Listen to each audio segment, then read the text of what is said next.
Assalamualaikum warahmatullahi wabarakatuh. Oke, untuk praktikum struktur data, ini saya menggunakan buku dari Bapak Khairuddin, yang dimana buku ini sudah dirangkum dari algoritma dan struktur data menggunakan Python. Nah, karena di sini bukunya itu ada algoritma dan struktur data, sedangkan mata kuliah yang akan kita praktikkan ini adalah mata kuliah struktur data saja. Jadi mungkin nanti materinya akan saya ambil yang materi struktur data saja. Kemudian untuk mata kuliah algoritma kan semester yang lalu sudah dapat ya, di mana mata kuliah algoritma itu sudah membahas tentang pengenalan algoritma menggunakan Python.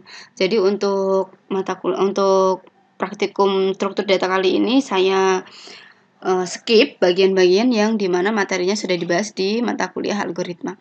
Nah, mata kuliah yang dibahas di algoritma kemungkinan itu di sini kalau kita lihat dari daftar isi sampai dengan perulangan dan sama dengan number string dan tanggal waktu ya, itu nggak akan saya bahas di mata kuliah struktur data karena nanti kita di sini akan langsung fokus pada ini list, tuple, dictionary dan sebagainya sampai dengan sorting. Itu nanti kita fokus di situ untuk mata kuliah struktur data ya, karena nanti kita fokusnya itu memahami bagaimana caranya data itu dapat tersimpan dengan beberapa metode yang di sini sudah ada contoh-contohnya, dan ini kita akan membahas script-script yang digunakan untuk penyimpanan data dalam struktur data di dalam memori. Nah, untuk praktikum pertama ini saya akan membahas yang pertama yaitu tentang fungsi dan modul. Fungsi dan modul. Kita di sini kalau kita lihat dari bukunya Bapak Khairuddin ini pakainya Python yang ini ya, Python yang offline untuk mempermudah agar gak terlalu kesulitan dalam penginstalan Python offline. Di sini saya akan menggunakan Python online, Python collaboration. Tapi kalau ada yang pengen mencoba Python offline juga gak apa-apa, silahkan bisa di-download di website officialnya Python. Nah, di sini juga sudah ada cara instalasi Python. Ini kalau di sini versi yang terbaru itu 380. Di websitenya itu ternyata sudah ada versi yang terbaru lagi. Nah, bisa di-download. Terus kemudian di sini untuk IDE-nya, IDE Integrated Development Environment Python itu juga kalau di sini pakainya ada beberapa ya. Ada beberapa jenis ya itu IDE-nya. Ada web development, GUI development, scientific, numeric, software, sistemnya. Tapi di sini nanti boleh dicoba salah satu IDE yang cocok untuk bisa membuat pengkodingan dalam bahasa Python. Terus kemudian untuk tipe-tipe data Python ini sudah dibahas di dalam mata kuliah algoritma. Jadi saya langsung ke bagian modul dan fungsi saja. Modul dan fungsi. Modul dan fungsi sepertinya juga sudah dibahas ya di mata kuliah algoritma ya. Karena itu salah satu termasuk dalam ini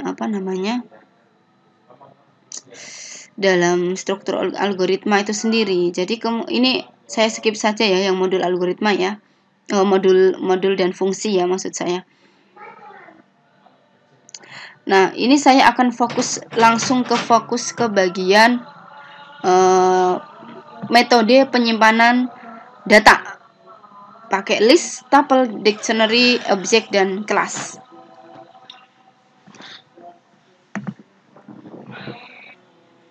Nah, pertama saya akan menjelaskan tentang list itu sendiri apa. List ini adalah tipe data yang paling serbaguna yang terdapat pada bahasa Python ya. Di sini hal yang penting tentang daftar adalah item dalam list tidak boleh sama jenis. Jadi di item yang ada di dalam list itu tidak boleh sama jenis. Nah, contohnya di sini ada salah satu list yang memang di ini tipe data yang dia menyimpan beberapa data, beberapa value. Nah, value ini tidak boleh sama jenisnya dengan value yang lain. Contohnya ini ada list 1 TI, SI, Ilkom 2010, 2009. List 2 1 2 3 4 5, list 3 XY ZW. Ini salah satu list. Ini contoh list 1 2 3 ya. Nah, cara mengaksesnya sekarang kita coba akses nilai list ya. Ini saya pakai Google Colab untuk membuat list ini. Saya udah coba di sini, saya juga akan coba ini ya, pertama kali pakai Google Colab ya. Mulai dari awal pakai Google Colab ini langsung di apa namanya, search aja Colab Research google.com. Terus ini example-nya di skip aja, terus file new. Ini nanti akan tersimpan di Google Drive kita ya.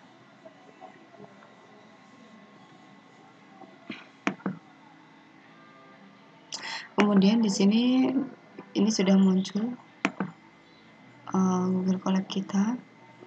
Kita coba save-nya.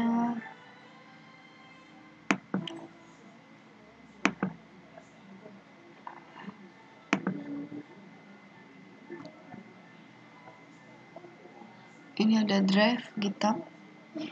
Tapi kalau saya pilih yang di drive saja, copy yang di drive. Terus kemudian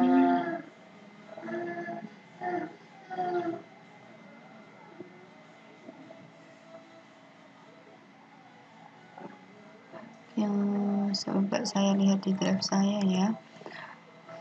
Ini dia akan tersimpan di drive kita setiap kita membuat satu file.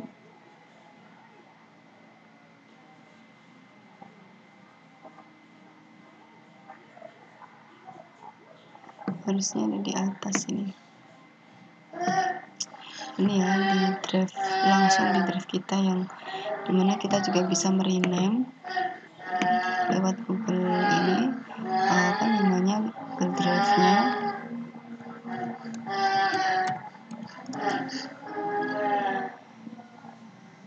Terus kemudian kalau buat dari sini juga bisa ya, bisa langsung open atau upload, ini juga bisa.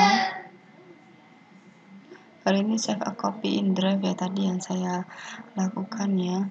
Ini coba langsung saya buka yang ini saja yang sudah jadi.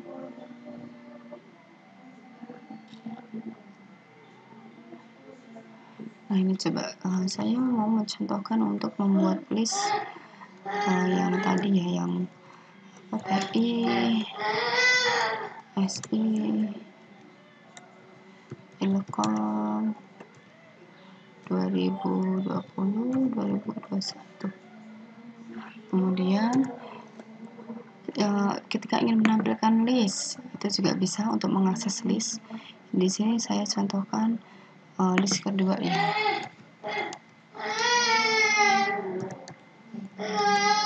X, Y, Z, W. Coba saya print. Jadi kalau list itu dia mainnya indeks. Yang pertama ini indeks 0, ini indeks 1, 2, 3, 4. Kalau mau menampilkan ya tinggal dipanggil saja seperti yang tertera di sini.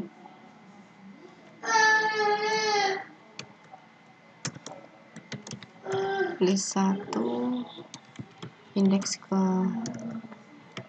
0, list 1 0. Dan jika di run dia akan muncul.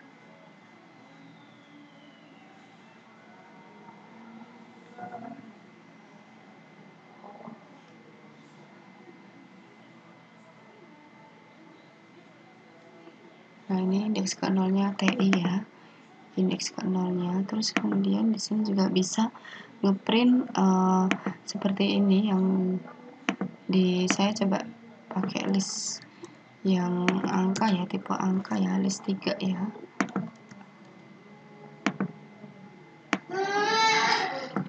1 2 3 4 5. Ini cara ngeprintnya, print list 3. Nah, list 3 mulai dari 1 sampai 5. Sebentar, ini ada komanya.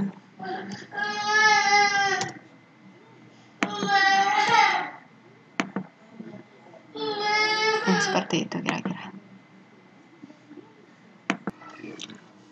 Di sini juga bisa dihapus. Coba kita print list sebelum dihapus ya.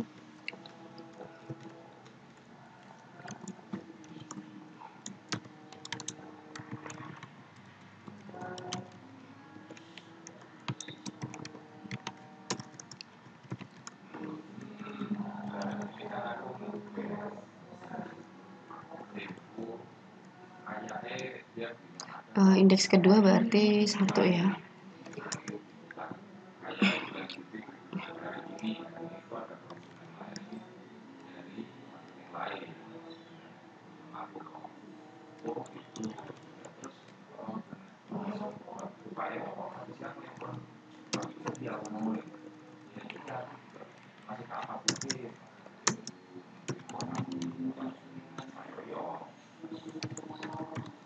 Coba kita jalankan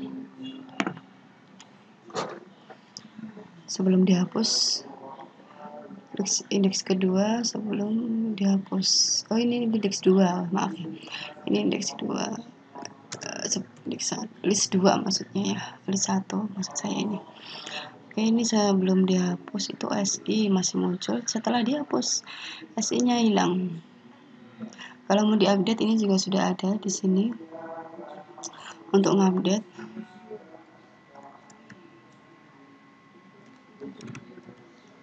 List 1 indeks ke 1 sama dengan SI-nya ada lagi. Terus ini print list ya.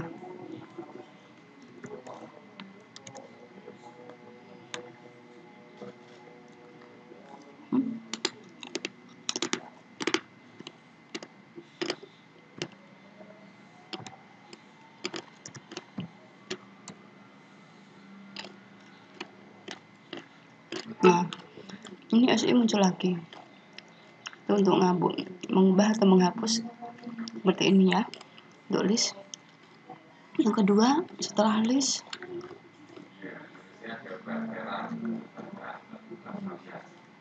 kita masuk ke operasi tuple. Tuple ini urutan objek Python yang tidak dapat berubah. Tuple ini urutan seperti daftar ya. Contohnya seperti ini. Tab 1, tab 2, tab 3. Cara aksesnya hampir sama seperti list tadi ya. Jadi di tuple bedanya itu tidak bisa dirubah. Cara hapus sama update-nya sama kayak tadi. Nah, di sini tuple itu tidak berubah, yang berarti kita tidak dapat memperbaharui atau mengubah nilai elemen tuple. Kita dapat mengambil bagian dari tuple yang ada untuk membuat tuple baru seperti ditunjukkan sintaksis berikutnya. Di sini tab 1-nya 20 bersama 38,56, tab 2-nya OSM dan Jaya. Nah, jadi kalau kita mau mengubah cukup seperti ini, tab 3 sama dengan tab 1 plus tab 2. Nanti dia akan berubah. Nah, kita coba ya.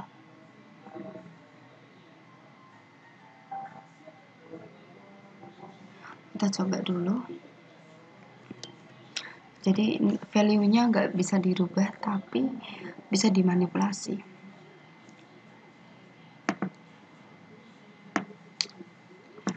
Ini coba langsung saya ganti tab gitu aja ya. Tab 1, tab 2, dan ini tab 3. Kemudian kita coba print ya.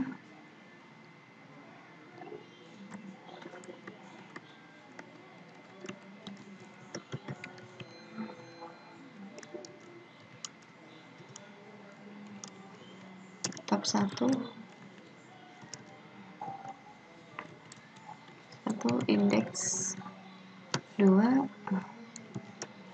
tab 1 indeksnya 2.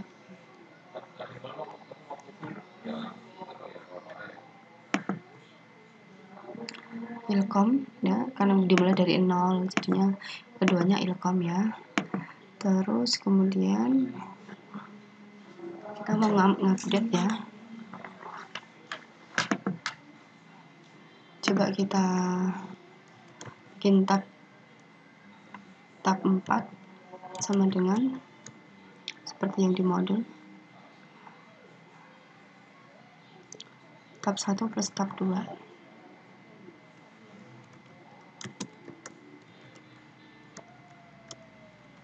Terus kita print seperti yang di modul, kita print langsung tab 4-nya tadi.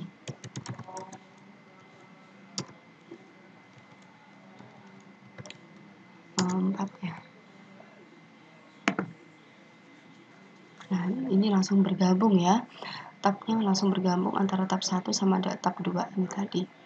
Itu cara mengupdate-nya, hanya bisa dimanipulasi.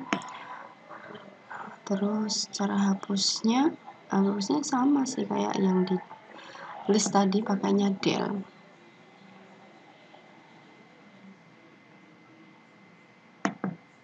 Pakainya del sama.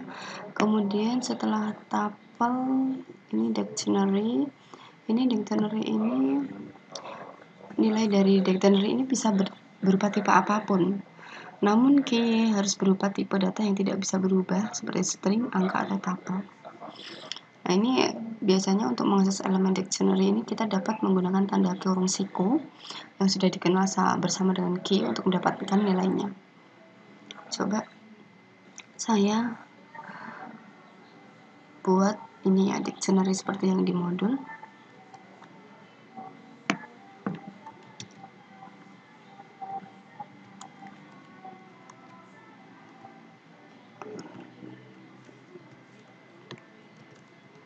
Ini nama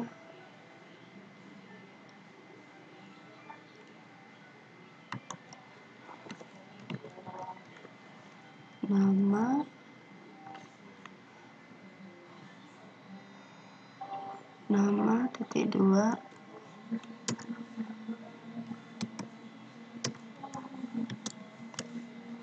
ini ya, saya ganti nama saya Mia,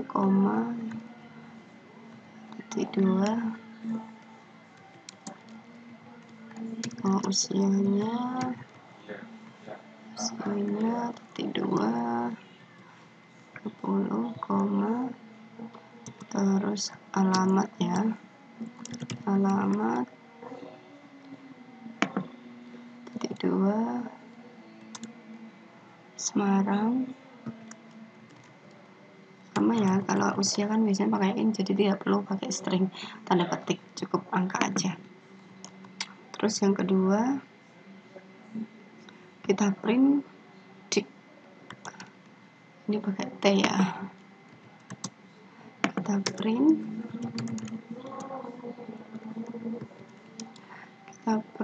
dengan nama dik nama.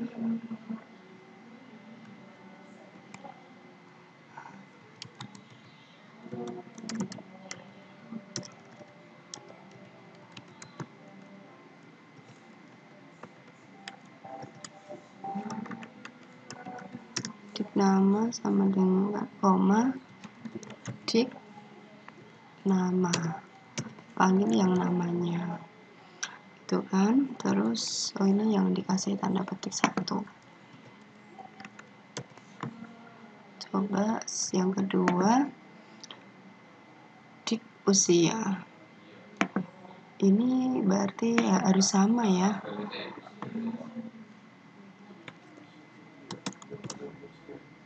tanda petiknya 1, yang 1 usia,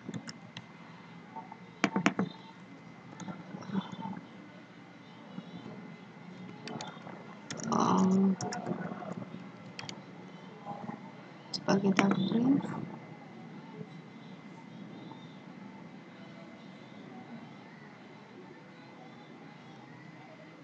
ininya 1 ya, apa namanya, tanda petiknya 1.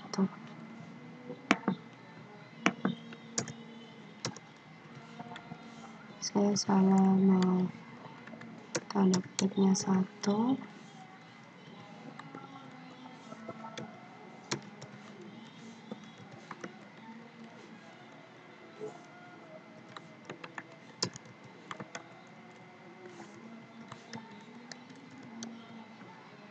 Tukeran lagi. Invalid syntax.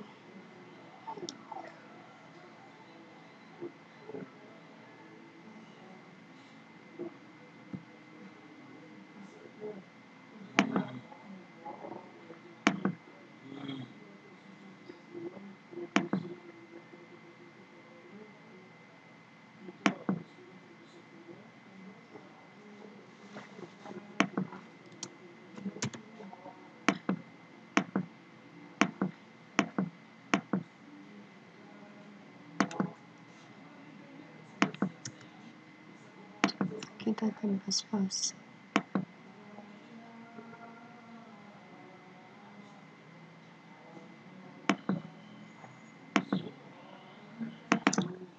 Oh, ini ternyata salah di bagian kurung kurawalnya ya. Jadi bilang kurung tutup, tapi kurung kurawal seperti ini ya. Ini untuk membuat dictionary. Untuk ngeprint juga sama, untuk update sama seperti list tadi berarti ya.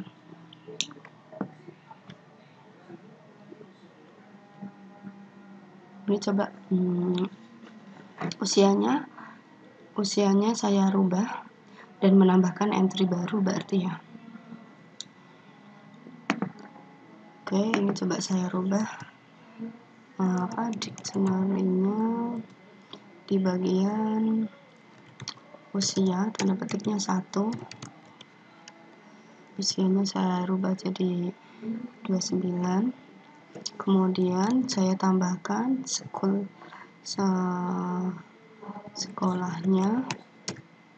tanda petik 1.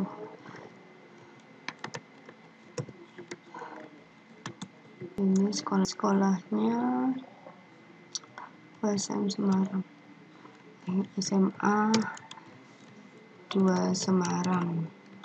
Sekarang coba kita tampilkan hasil dari perubahan. Oh, salah, harus di enter. Dictionary-nya sekolah sama yang usia ya. Usianya kita panggil lagi yang di bawah setelah dirubah jadinya seperti apa. Nah, ini yang perubahannya yang di bawah seperti ini ya. Dictionary yang sekolahnya itu ini lupa saya kasih titik 2 biar kelihatan. SMA 2 Semarang sudah dirubah, kemudian usianya berubah jadi 29. Kalau yang 30 tadi kan belum dirubah, belum diupdate, yang 29 ini sudah diupdate. Ini untuk dictionary. Terus setelah dictionary ada objek dan kelasnya. Nah, di sini Python itu bisa juga menjadi bahasa pemrograman berorientasi objek. Nah, jika belum paham OOP, maka harus mempelajari dulu konsep dari OOP itu seperti apa ya. Di sini kelas dan objek itu yang dimana sintak kelas digunakan untuk membuat kelas baru. Untuk membuat kelas, sintak kelas itu diikuti nama kelas dan titik 2 seperti ini.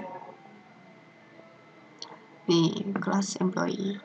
Ini terus kemudian di sini di bawahnya ada nih variabel count sama dengan 1.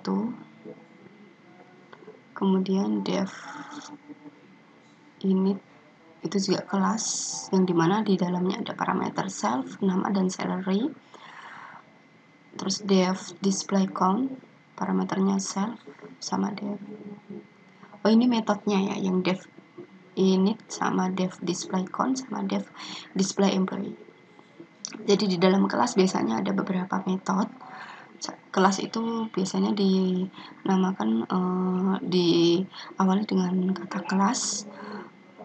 Untuk metode diawali dengan kata def seperti ini ya. Dan ini coba kita kita pakai coding ini untuk kita terapkan di Python. Kita coba pakai gunakan contoh kelas employee ini ya, pegawai. Kita delete saja, kita bangun kelas employee. Titik 2, isinya kelasnya ada satu atribut bernama mcount, di mana mcount ini dia bernilai 0. Terus setelah atribut dia ada satu metode bernama definite, di mana di dalam definite ini dia ada self, nama dan salary. Untuk parameternya name, self, name dan salary.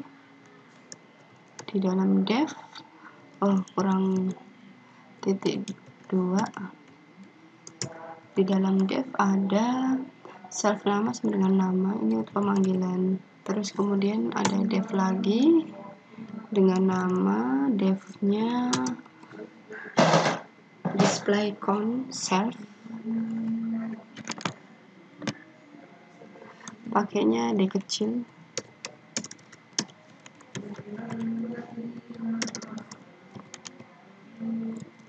Parameternya self. Kemudian di dalamnya ada print total employee, ini E-nya kecil. Terus kemudian def display, parameternya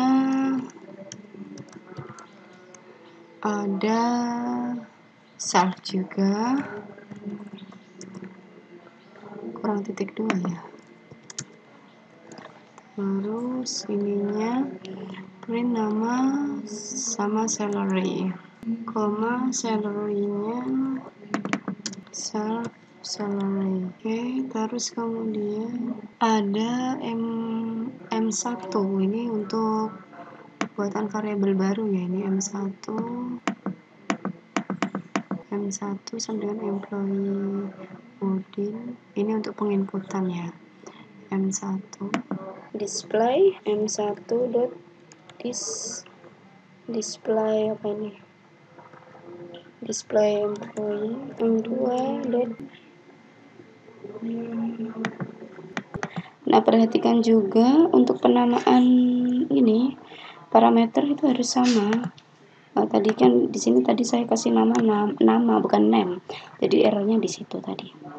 Jadi perhatikan ya, untuk nama atributnya, parameter yang tertera di sini metode harus sama pemanggilannya. Nah, ini namanya Udin, salary-nya 2000. Ini karena di display di sini ya. Untuk display kan ini kita memanggil metode ya. Di sini kita memanggil metode display employee-nya siapa, namanya siapa, salary-nya berapa. Terus kemudian yang M2 ini juga sama, dia mendisplay dari display employee ini yang nama kedua karyawannya namanya Dian, salary-nya 5000. Nah, ini totalnya dia akan memanggil atribut mcount tadi, employee-nya .mcount, untuk menghitung seberapa banyak total pegawai yang tersimpan. Nah, ini penggunaan kelas seperti ini ya, pemanggilannya seperti metodenya seperti ini. Untuk metode, untuk kelasnya diawali dengan atribut kelas. Oke, untuk praktikum hari ini mungkin sampai sini dulu. Nanti kita lanjutkan materinya minggu depan. Jangan lupa nanti untuk feedbacknya dipraktikkan. Coding yang saya buat ini boleh sama persis atau boleh dimodifikasi sesuai dengan keinginannya masing-masing. Asalkan nanti dikumpulkan dalam bentuk video singkat, maksimal 100 MB ya, video yang bisa diupload di e-learning. Videonya sesingkat mungkin, dan buat mulai dari list, tuple, dictionary, objek dan kelas tadi. Begitu ya, kira-kira untuk videonya. Silakan dipraktikkan dan dikumpulkan dalam bentuk video.